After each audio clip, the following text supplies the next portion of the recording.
السلام علیکم ورحمۃ اللہ وبرکاتہ۔ وعلیکم السلام۔ پارہ نمبر 18 سورۃ المؤمنون، آیت نمبر 115، آیت نمبر 115۔ افحسبتم انما خلقناکم اعوذ باللہ من الشیطان الرجیم۔ اعوذ باللہ من الشیطان الرجیم۔ افحسبتم افحسبتم انما انما خلقناکم خلقناکم عبثا عبثا وأنکم وأنکم إلینا لا ترجعون۔ إلينا لا ترجعون۔ فتعالى الله الملك الحق فتعالى الله الملك الحق لا إله إلا هو لا إله إلا هو رب العرش الكريم۔ رب العرش الكريم۔ أفحسبتم أنما خلقناكم عبثا وأنكم إلينا لا ترجعون۔ فتعالى الله الملك الحق لا إله إلا هو رب العرش الكريم۔ افحسبتم حلق سے نکلنا ہے، انما نون مشدد ہے، غنہ کریں گے، ما 1 سیکنڈ کی مد کریں گے کیونکہ میم کے آگے الف ہے۔ خلقناکم، خا قاف کو موٹا اور قلقلہ بھی کرنا ہے قاف پر، خلقناکم کر کے، عبثا ثا، عبثا ثا، اث جی سین نہیں، صاد نہیں، ثا، عبثا عب عین، وَأَنَّكُمْ نون مشدد ہے غنہ کر کے، اور عبثا یہاں بھی کیا ہے غنہ کرنا ہے چونکہ نون تنوین کے بعد واو مشدد ہے۔ الینا 1 سیکنڈ کی مد، لا ترجعون، تر نہیں، ہاں را کو موٹا کر کے، ترجعون۔ فتعالى اللہ، لفظ اللہ کو منہ بھر کے پڑھنا ہے، موٹا کرنا ہے، ما قبل فتح ہے، زبر ہے، اس کی وجہ سے لفظ اللہ پر تفخیم ہوگی۔ الملک الحق، الملک الحق، حق نہیں پڑھنا، حق قاف کو موٹا کرنا ہے، ہا کا مخرج ادا کرنا ہے، الملک الحق۔ اس طرح پڑھیں گے تو معنی صحیح ہوگا، قرآن کا حق ادا ہوگا، ورنہ الملک الحق، حق تو معنی ہی غلط ہو گیا، اس لیے اس کی ادائیگی کو صحیح کرنا ہے۔ الملک الحق، حق قاف کے قلقلہ بھی کرنا ہے، لا مد منفصل ہے، لمبا کر کے پڑھیں گے، لا الہ الا 1 سیکنڈ کی مد کریں گے، ہوا ہا ہدئی ہے، رب را کو موٹا، العرش را کو موٹا عین، العرش الکریم را باریک اور یہاں مد عارض ہے۔ ترجمہ دیکھیے، کیا فحسبتم پھر تم نے گمان کیا تھا، انما کہ محض خلقناکم ہم نے پیدا کیا تمہیں، عبثا بے فائدہ، وانکم اور یہ کہ بے شک تم، الینا ہماری طرف، لا ترجعون نہیں لٹاؤ جاؤ گے۔ فتعالی اللہ چنانچہ برتر ہے، بلند ہے، اللہ الملک الحق بادشاہ سچا، لا نہیں، الہ کوئی، معبود الا مگر، ہوا وہی، رب ہے، العرش الکریم عرش کریم کا۔ یہ لغوی ترجمہ ہمارے سامنے ہے، اس کی تھوڑی سی تشریح آپ کے سامنے رکھتا ہوں۔ جو ہمارا دوسرا سبق ہے اس کے ساتھ اس آیت کو ٹچ کریں، ہوتی ہے کہ نہیں؟ جو ہم غفلت میں پڑے ہوئے ہیں، نماز ہمیں نہیں آتی، ترجمہ ہمیں نہیں آتا، جنازہ ہمیں نہیں آتا، دعائیں ہمیں نہیں آتی، نہانے کے فرائض اور غسل کا طریقہ ہمیں نہیں آتا، وضو کرنے کا فرائض اور سنن ہمیں نہیں آتی، ٹھیک ہے جی؟ تو 80 سال کا ہو گیا، اسی طرح پلیتی ناپاک ہی پھر رہا ہے، نہاتا روز ہے مگر ناپاک کا ناپاک، جب طریقہ نبوی نہیں ہے، ہاں جی، سنت کے مطابق یا فرائض کو ادا نہیں کرتا، تو یہ جو ہماری غفلت ہے، تو یہ آیت کیا بتاتی نہیں؟ اللہ فرماتے ہیں کیا میں تم سے پوچھ گچھ نہیں کروں گا؟ میں تمہیں یوں ہی عبث پیدا کر دیا؟ تمہارا کیا خیال ہے؟ اللہ فرماتے ہیں کہ میں تمہیں یوں ہی پیدا کر دیا، بنا دیا، بس ٹھیک ہے چل رہا ہے، بس ٹھیک ہے، ہاں جی، کیا پوچھ گچھ نہیں ہوگی؟ ہاں، یا پھر یہ ہے تم نے یہ سمجھ رکھا ہے کہ اس دنیا میں عیش کرنے اور مزے لوٹنے ہی کے لیے پیدا ہوئے ہیں، ٹھیک ہے جی؟ اور یہ آیت ہمیں بتا رہی ہے ہمیں کوئی پوچھنے والا نہیں ہے۔ اللہ فرماتے ہیں بتاؤ، سوال ہے اللہ کا، اللہ سوال فرما رہے ہیں کہ تم نے یہ مقصد سمجھ رکھا ہے کہ عیش کرو، مزے اڑاؤ، کھاؤ پیو، مزے لوٹو، اور ہمیں کوئی پوچھنے والا نہیں ہے؟ نہیں، پوچھ گچھ ہوگی۔ کیا تو نے فرائض ادا کیے؟ کیا تو نے حق لوگوں کے دیے؟ کیا تم نے بیوی بچے اور پڑوسی اور معاشرتی زندگی میں جو تمہارے ذمے تھے وہ ذمہ داری نبھائی؟ تمہارا ایمان کیسے تھا؟ تمہارے اعمال کیسے تھے؟ مال دیا کہاں خرچ کیا؟ زندگی کیسے گزاری؟ علم دیا اس سے کیا فائدہ اٹھایا؟ یہ ساری باتیں رسول اللہ صلی اللہ علیہ وسلم کے فرامین میں ہیں، اور ان کی پوچھ ہوگی اللہ کے دربار میں کل قیامت کے دن۔ اللہ کے دربار میں تو جانوروں کا بھی انصاف ہوگا، وہ سینگ والی بغیر سینگ والی بکری کا مسئلہ بھی شریعت میں موجود ہے۔ تو میرے دوستو بزرگوں، اللہ فرماتے ہیں تم نے دیکھا کہ اس دنیا میں نہ ظالموں کو ان کے ظلم کا پورا بدلہ ملتا ہے، نہ اپنے خیال میں نیک اعمال کرنے والوں کو ان کی نیکی کا بدلہ ملتا ہے، اور نہ کوئی انسان دوبارہ زندہ ہو کر آیا جو تمہیں بتاتا کہ اچھے اعمال والوں کو ان کی جزا اور ظالموں کو ان کا ظلم سزا ملی ہے۔ لہذا تم نے یقین کر لیا کہ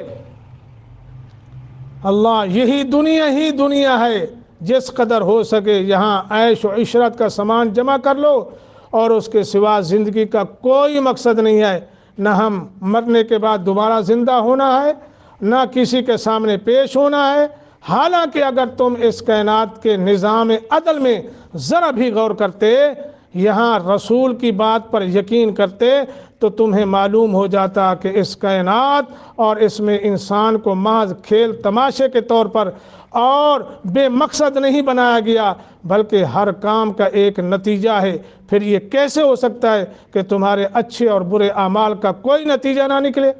اور چونکہ دنیا کی زندگی اعمال کا نتیجہ بھگتنے کے لیے بہت تھوڑی ہے، اس لیے مرنے کے بعد ہم نے ہمیشہ کی زندگی رکھی ہے تاکہ عدل و انصاف کے تقاضے پورے کیے جا سکیں۔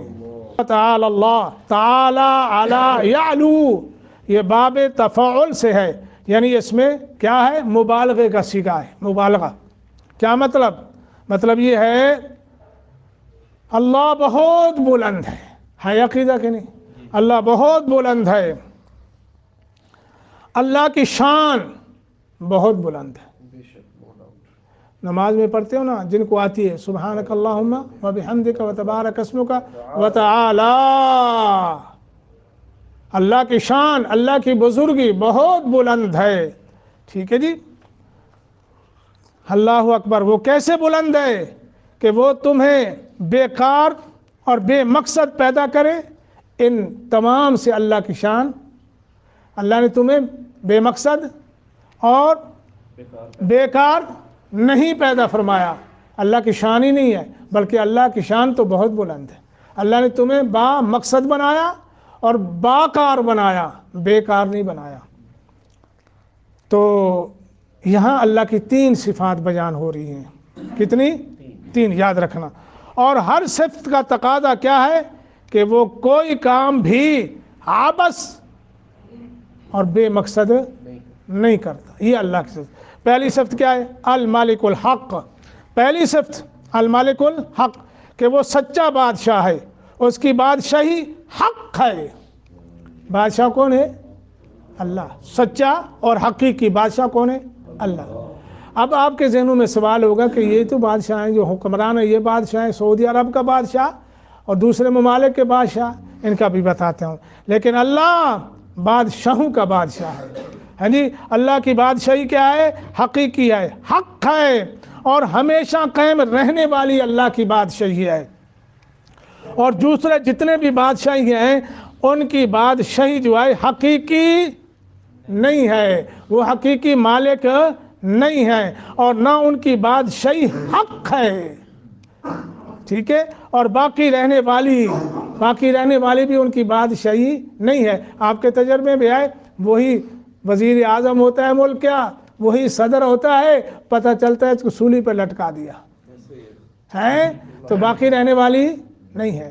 یہ دنیا کے جتنے بادشاہ یا حکمران ہیں ان کی بادشاہی نہ حق ہے نہ باقی رہنے والی ہے. باقی رہنے والی بادشاہی کس کی ہے؟ کل من علیہا فان. ٹھیک ہے جی. اللہ اکبر. اللہ کی بادشاہی جو ہے وہ باقی رہنے والی ہے، باقی سب بادشاہییں باقی رہنے والی نہیں. اس لیے قرآن میں اللہ نے فرمایا ہے کہ قل اللہم مالک الملک تؤتی الملک ہاں جی من تشاء وتنزع الملک ممن تشاء وتعز من تشاء. فرما دیجئے اے اللہ بادشاہی کے مالک، تو جسے چاہے بادشاہی دیتا ہے اور جس سے چاہے بادشاہی چھین لیتا ہے.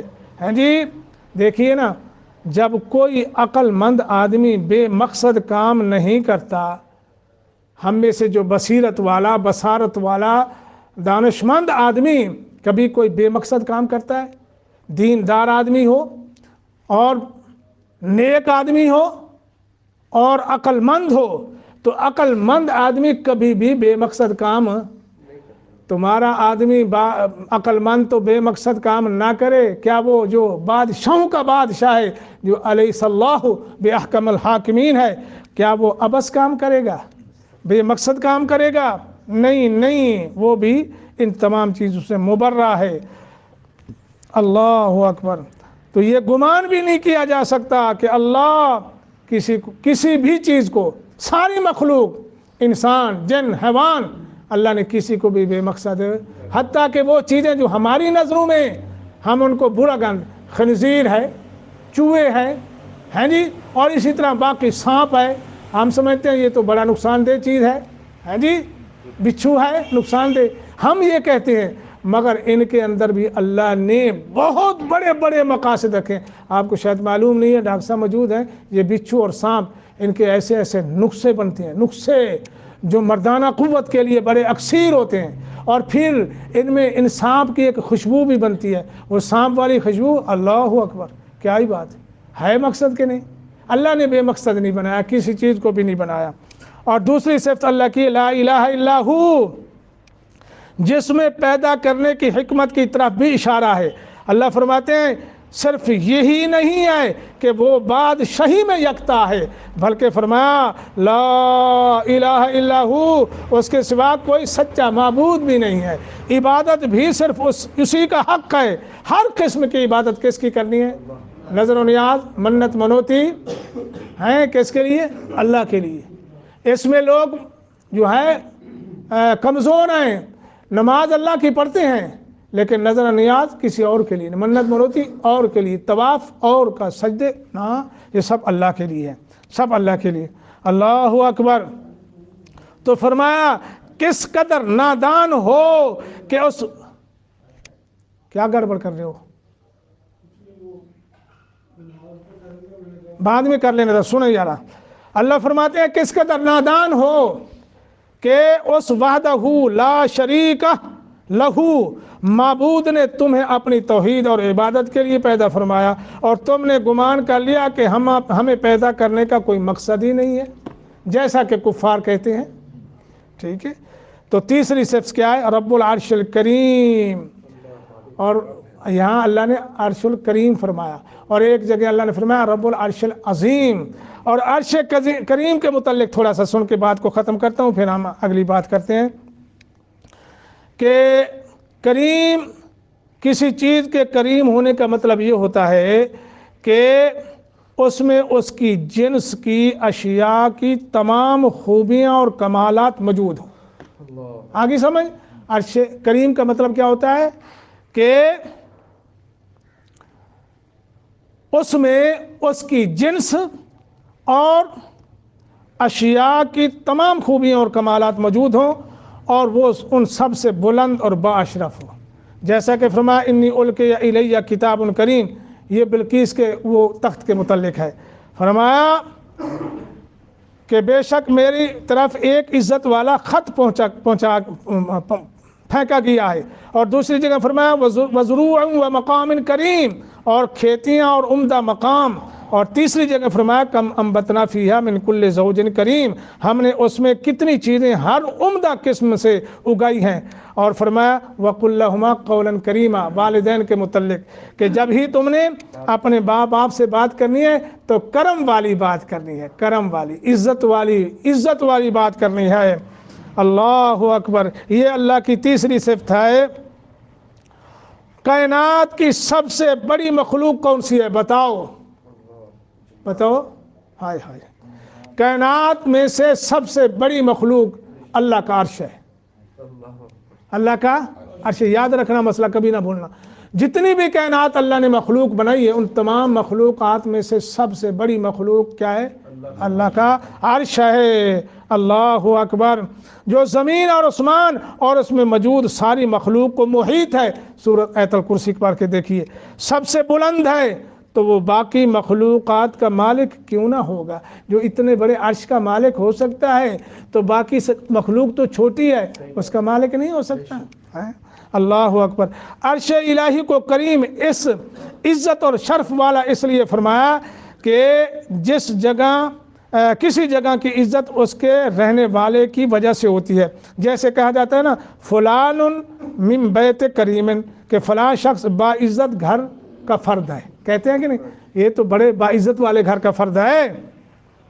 یعنی اس گھر کے رہنے والے معزز ہوتے ہیں.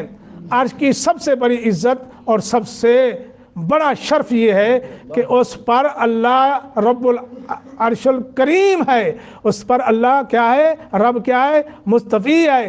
اس عرش سے تمام احکامات اور ساری برکات اور اللہ کی رحمتیں نازل ہوتی ہیں. یہ ہے عرش کریم، اللہ کی تیسری صفت ہے. تو میرے دوستو بزرگوں، تو ایک جگہ اللہ نے فرمایا رب العرش العظیم، وہاں اللہ کی جباری اور قہاری کا ذکر ہے. اور یہاں فرمایا عرش کریم، یہاں اللہ کی برکتوں اور رحمتوں کا نزول ہوتا ہے، اس لیے فرمایا ہے. یہ ہے اس آیت کے اندر جو ہمارے سامنے ہے.